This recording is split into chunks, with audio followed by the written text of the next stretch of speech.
everyone, welcome back to Trees and Turtles. My name is Imogen, and in today's video I'm sharing how you can be productive at home. If you're not already subscribed, make sure to do that, give this video a thumbs up, follow me on Instagram, and let's get started. So I've done all sorts of things from home. For example, I've worked an entire job for 6 months from home. I've done an internship from home. I have done all of my second year university exams from home because they were online. And all sorts of things I have done from home, so I know a fair amount about being productive at home. And the first thing that you need to do is create a defined but comfortable workspace. You can't work and concentrate properly if you're uncomfortable, but if you're too comfortable, you're probably going to fall asleep, okay? So you need like a defined workspace, but it needs to be reasonably comfortable enough to allow you to concentrate, but defined enough that you're in like work mode, okay? Defined but comfortable.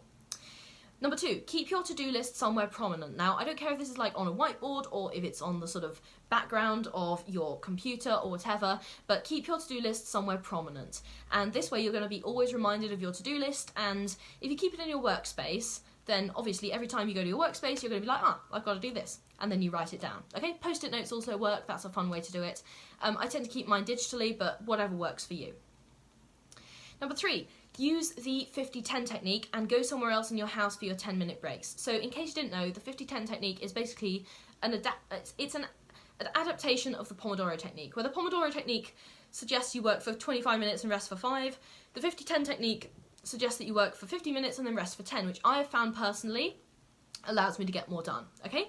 But then if you're using this technique at home, it's so tempting to just like sit at your desk for the 10-minute breaks. Do not do that. Go somewhere else in your house. Like, I don't know, go open a window or go do some laundry or go do some yoga in your living room, okay?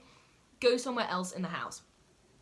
Number 4, actually get dressed. When you're working from home, it is a temptation to succumb to the dressing gown, okay? And just spend all of your time in the dressing gown. And dressing gowns have a time and a place, and that is fair enough. But I find when I actually get dressed, I feel more in control of my day, I feel more productive, and I feel like I'm in a better mindset to actually get things done.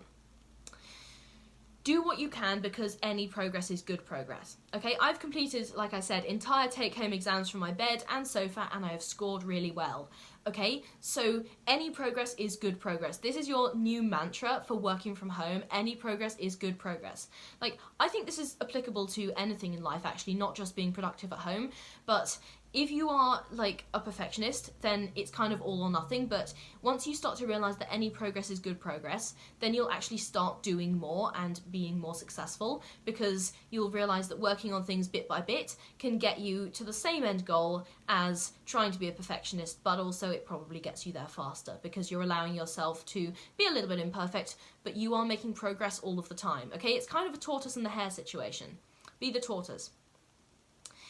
If you're working from home, you are saving time and money, okay? On the commute, like, you are commuting, that costs you time, it costs you money, you're probably tired, but if you are working from home, you have that time and money back. So make use of this advantage to get ahead and learn something new. Things I've done in, like, commute time include, you know, I've completed extra tasks, I've made a to-do list for my new day, I've started learning a language, I've started learning to code, I've done all sorts of stuff in the commute time, and I've also saved the commute money for stuff that I actually want to do, like concerts and other savings goals, okay? So put the extra time and the extra money to good use if you are working or learning from home.